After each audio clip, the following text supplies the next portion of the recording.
let's talk about wide excision surgeries, what that is, how many options there are, what the best methodology is. Holy Moses, here we go. Wide excisions are usually used for stage 2 or 3 HS.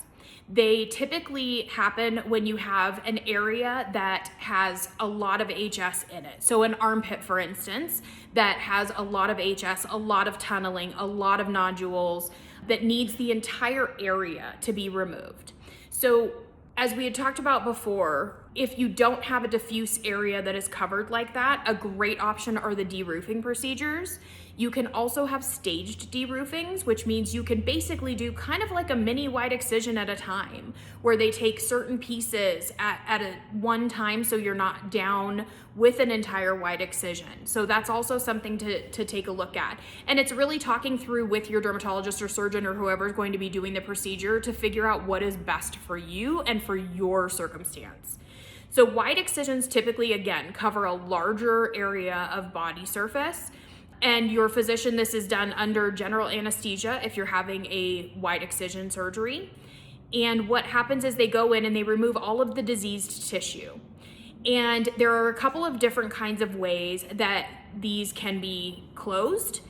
The best way that we have found is to be left open to heal from the inside out, which is called secondary intention healing, which means you go home with a big hole and your body knows exactly what to do and how to take care of that and recover from that.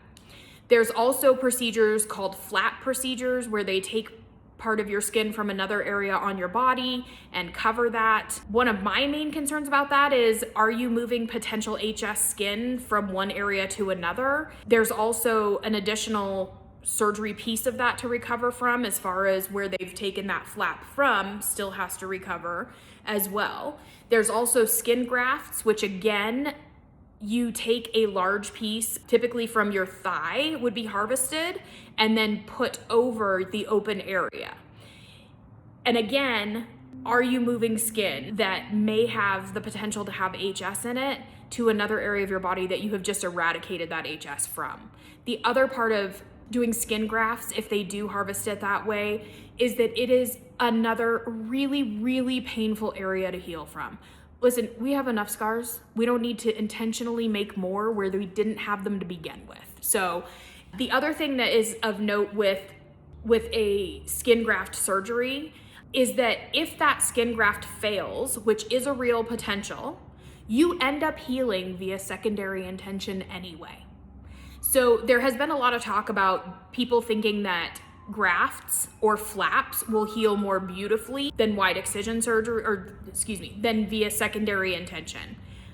I beg to differ, because I have some pretty beautiful armpits, which I'll show you if you want to see.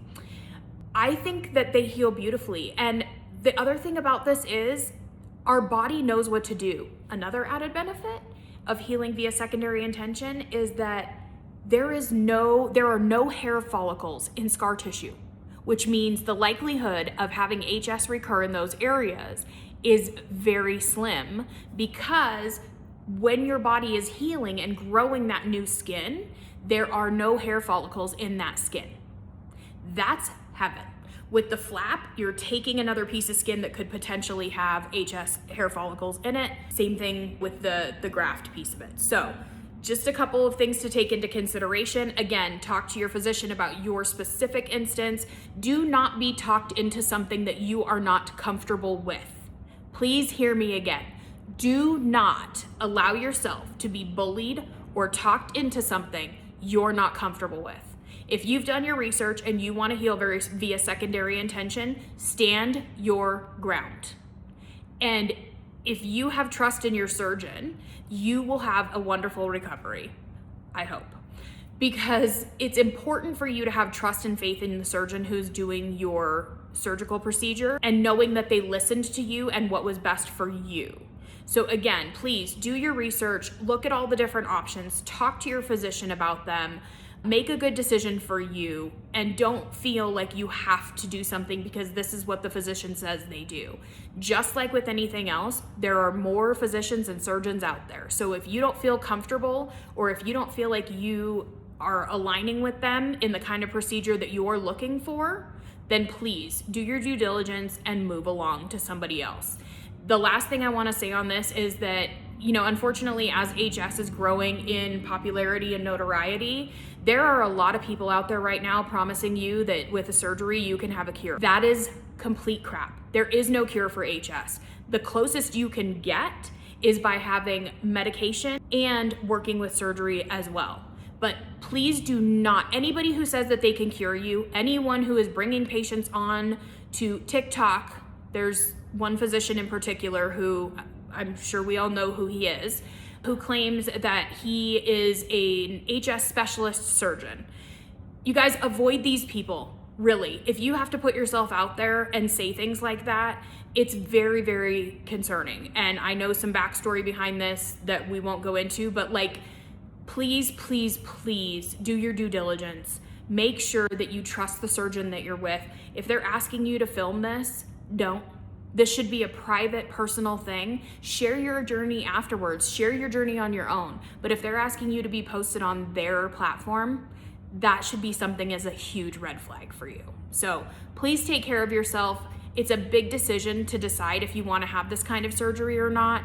The healing can be very, very intense. For me, it was the best decision I ever made in my life and it completely changed my world in the best way possible. But it is a very intense process that takes a lot out of you mentally and physically.